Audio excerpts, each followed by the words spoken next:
Welcome to Shrabani's kitchen. আজকে আমরা white chicken recipe. প্রথমে মাংসের মধ্যে নুন, আদা রসুন, কাঁচা লঙ্কা পেস্ট, টক দই ফেটিয়ে ম্যারিনেশন করে 3 থেকে 4 ঘন্টা আমরা রেখে দিচ্ছি ফ্রিজের ভেতর।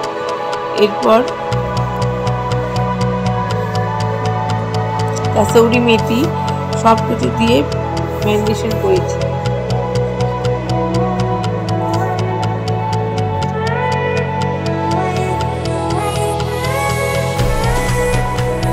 এরপর আমরা একটা মশলা বানিয়েছি, ধনে, জিরে, মৌরি, এই তিনটে ভেজে একটা ভাজা মশলা বানিয়েছি। এটা মেন হোয়াইট চিকেনের মশলা, এটাকে পেস্ট করছি। এরপর কাজু আমন্ড দুধে ভিজিয়ে রেখেছি পেস্ট করবার জন্য। এরপর পেঁয়াজ ভেজে বেরেস্তা বানিয়ে নেব।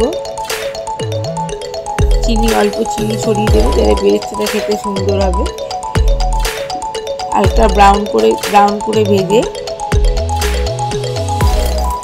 নিচের পর আমাদের এই ইনগ্রিডিয়েন্টসগুলো লাগবে: গ্রিন চিলি পেস্ট, বেরেস্তা পেস্ট, গ্রিন চিলি, আদা রসুন, নুন, ওই মশলাটা, পোড়া গরম মশলা, কাজু আমন্ড পেস্ট আর এই ম্যারিনেশন চিকেনটা। পোড়া গরম মশলা ফোড়ন দিলাম। এরপর আদা রসুন পেস্ট দিয়ে মাংসটা দিয়ে ভালো করে ভাজা করে নিলাম। যখন না মাংসটা লাল লাল করে ভাজা হচ্ছে, এর মধ্যে দিলাম বেরেস্তা পেস্ট, ভাজা পেঁয়াজ যেটা পেস্ট করে রেখেছিলাম, এমনি নুন, চিনি, ভাজা ওই জিরে, ধনে, মৌরি ভাজা মশলাটা দিলাম।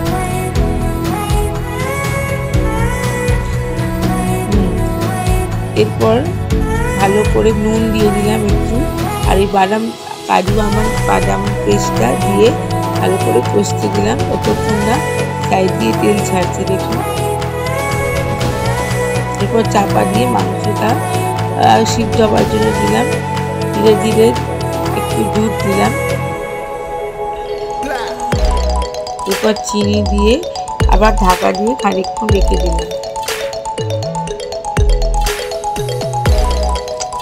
মাংসটা সিদ্ধ হয়ে এলে মাঝে মাঝে কড়াটা ঢাকা খুলে নেড়ে নিতে হবে, দেখতে হবে মাংসগুলো গলে গেছে কিনা, আর তলা আটকে যেন না যায়, তাহলে তো বিচ্ছিরি গন্ধ থাকবে, পোড়া।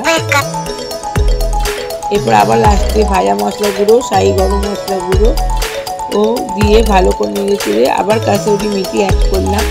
মাংস ম্যারিনেশনের সময় কাসৌরি মেথি, কাশ্মীরি লঙ্কা গুঁড়ো অল্প করে দিয়েছিলাম। এসব শেষে এবার ওর মধ্যে ঘি অ্যাড করলাম। Ready white chicken recipe.